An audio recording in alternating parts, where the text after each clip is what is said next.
우리 지난주에 노아가 하나님 마음에 안도와 한숨을 주었다 이야기했습니다. 여러분이 이 자리에 있는 것 자체만으로도 그 구원의 방주를 만들고 있는 귀한 일이다. 여러분들이 오늘도 이 자리에 지키신 것은 정말 숭고한 일을 하고 계신 것입니다. 모두 믿으십니까? 아멘. 여러분이 받는 은혜가 세상에 흘러 가기 때문입니다. 오늘은요 노아의 이야기를 더 해보려고 합니다. 지난주에 말씀 나눴을 때는 창세기 6장 8절까지 읽었는데 9절에 바로 이렇게 이야기합니다. 이 말씀은 노아에 대한 이야기다. 노아에 대해서 이렇게 평가를 합니다. 노아만은 의롭고 흠이 없는 사람이었으며 하나님의 뜻대로 사는 자였다. 흠이 없고 성실하게 살았다라는 노아의 평가가 나옵니다. 노아는 어떤 상태냐면 하나님이 방주를 지으라고 하게 됩니다.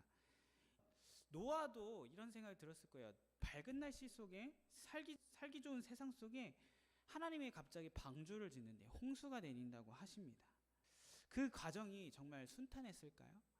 지난주에도 말씀드렸듯이 굉장히 비판받고 모욕받고 이상한 사람이다 라고 취급받았을 거예요.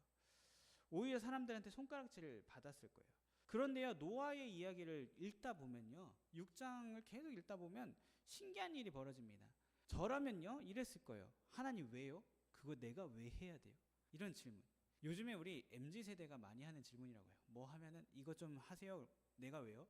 제가 왜요? 그러니까 이유를 묻는, 내가 그게 하는 게 맞아요부터 확인하는 이런 질문을 하는 거죠. 의심이 많고 경계심이 많고.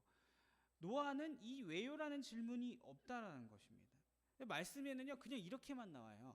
그래서 노아는 하나님이 자기에게 명령하신 대로 하였다. 창세기 6장 22절에 나오고요. 7장에는 그래서 노아는 여호와께서 명령하신 그대로 하였다. 다른 말 아무 없이요. 여기서 노아는요 하나님의 말씀에 그냥 따랐다라고 나와 있어요.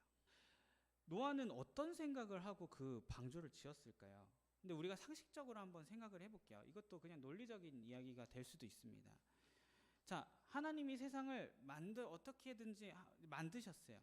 만들었고 하나님 거예요. 하나님이 다 계획하시고 하나님 만드셨어요. 그러니까 하나님 마음대로 엎으셔도요 우리는 사실 할 말이 없는 거예요. 제가 어제 서원이랑 글쓰기 수업하면서 같이 만든 거거든요. 뭔가 이제 그 가면 같죠? 가면 방한모를 만든 건데 저도 그냥 종이 집히는 대로 만들었어요. 이걸 어쨌든 제가 열심히 만들었고 다른 사람 보기에 아름답지 못하겠지만 제 눈엔 아름다워 보일 수도 있고 그렇지 않을 수도 있어요. 그래서 제가 이거는 좀 실패작이다 하고 제 마음대로 없애거나 찢어서 버려도 돼요. 이건 저의 권리죠. 제가 만들었기 때문에. 근데 저희 아내나 이제 저희 아버지가 갑자기 이거 이상하다고 버리자고 하는 게 이거는 자격이 없죠. 제가 만들었기 때문에 저만 자격이 있어요. 제가 만들었기 때문에 제 마음대로 해도 되는 거죠. 아무도 이거에 대해서 할 말이 없는 거예요. 노아도 생각했던 거죠. 하나님이 만드셨고 하나님이 이 땅에 모든 것을 주셨다라고 하나님이 엎으시겠다. 그럼 자기는 할 말이 없는 거예요. 그걸 인정했기 때문에 노아는 하나님한테 한마디도 하지 않았고 그냥 하나님 뜻대로 하시겠지, 뜻이 있겠지라고 따라갔다는 것이죠. 그래서 노아는 이런 생각을 했을 거예요. 무슨 일이 있겠지, 이유가 있을 거야, 하나님의 뜻이 있을 거야. 이 말은요, 이 표현은요 우리 일상에서도 있습니다. 정말 내가 신뢰하는 사람, 정말 존경하는 사람이 갑자기 이상한 일을 해요. 납득이 가지 않는 굉장히 잘못된 행동을 해요. 그러면 우리는 그때 어떤 생각을 해요?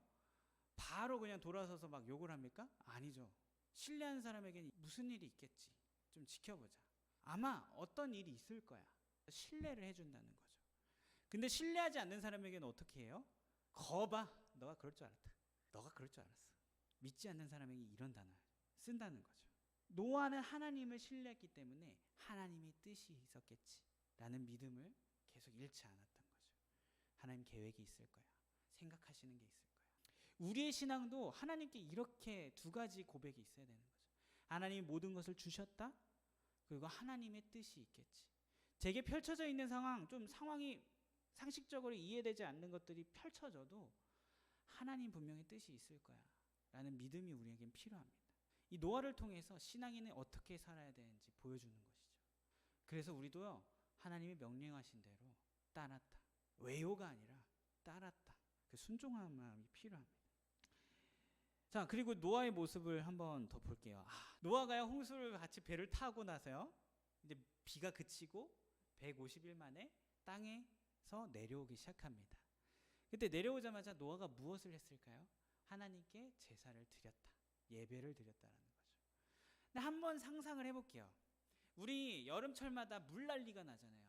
그러면 이제 수해 주민들 돕자고 하면 그 사진만 봐도 상태가 어때요? 막 진흙이 있고 막 폐허가 되고 내가 갖고 있던 가전제품이나 이런 것도 다 망가졌거나 하나도 쓸모가 폐허가 보게 됩니다.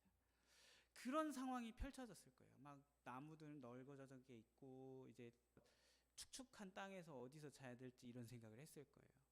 근데 그런 폐허 속에서요, 노아는 가장 먼저 생각한 게 이 세상 망했구나가 아니라 하나님께 제사를 드렸다는 거죠. 우리로 치면 예배를 드렸다. 자기가 가진 것 중에 짐승들을 잡아가지고 하나님께 드렸다는 거죠. 한번 생각해 볼게요. 폐허가 있다 그러면 하나라도 귀하단 말이에요. 하나라도 재산을 아껴야 되고 어떻게 살지 분배하고 계산해야 되는 때에 하나님께 먼저 드렸다라는 거예요. 노아는 망했네가 아니라 하나님께 절망적인 순간에 드렸다.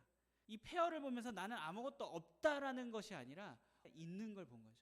하나님이 계시고 이 세상에 다시 하나님 계획과 뜻이 있다. 하나님께 예배를 드리자. 노아는 나아갔다라는 거죠. 여러분, 가난한 사람들은요 늘 없다고 해요. 그러면서 이런 말을 달고 삽니다. 땡땡만 있으면 할 수 있다. 땡땡만 있으면 내가 할 텐데. 저도 그런 생각해요. 돈만 있으면 뭐 할 텐데. 교회가 뭔가 이제 세워질 수 있다라는 생각을 저도 은연중에 하는 것 같아요. 그런데요, 그 가난한 마음 가질 때 정작 그 땡땡이 주어지면 끝이 날까요? 주어져도요, 가난한 마음이 계속 있으면 찾고 타령합니다. 다른 것을 찾아요.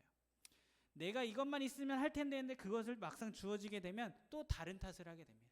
땡땡이 없어서 못한다. 땡땡이 없어서 못한다. 우리 인생에서 이 가난한 마음을 가지면 안 됩니다. 노아를 보십시오. 폐허 속에서도 아무것도 없어도 하나님께 자기 자신을 내어드리는 것이 신앙인입니다. 하나님이 주신 것이 있다라고 말하는 것이 신앙인입니다.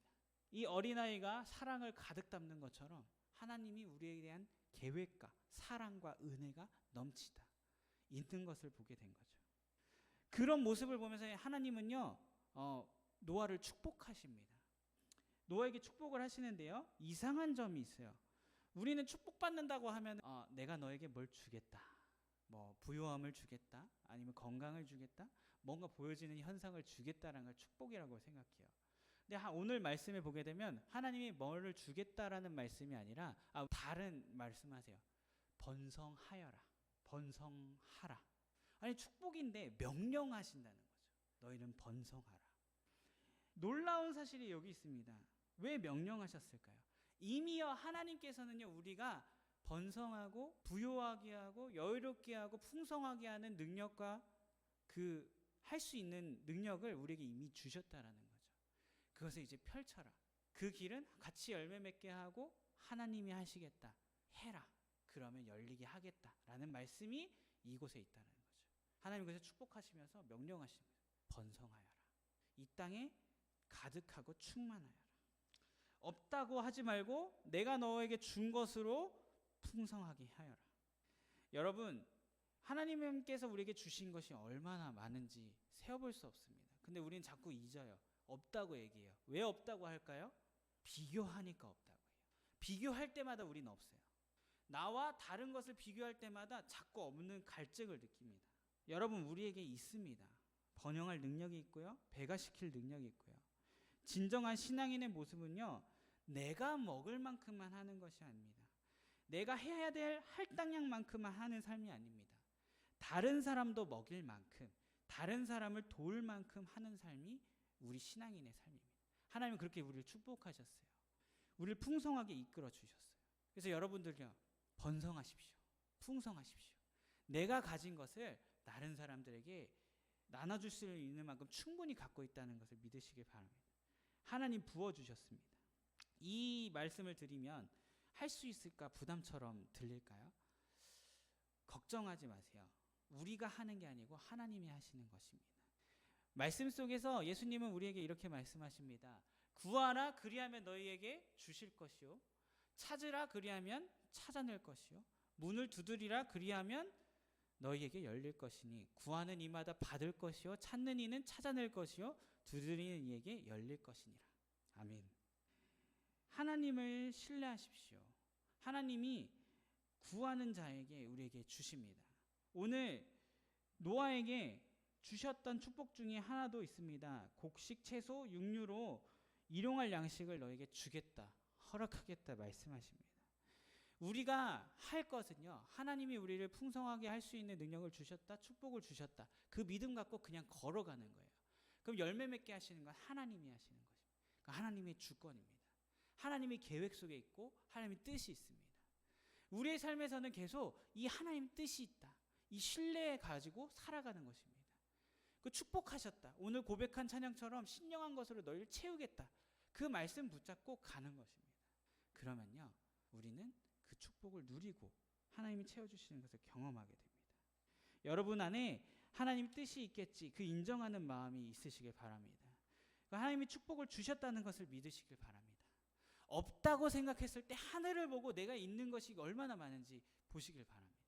그리고 내가 있는 것을 더 풍족하게 해서 다른 사람들에게도 나눠주는 마음, 나만 하는 게 아니라 다른 사람도 할 수 있게 도와주는 우리 모든 성도님들이 되었으면 좋겠습니다.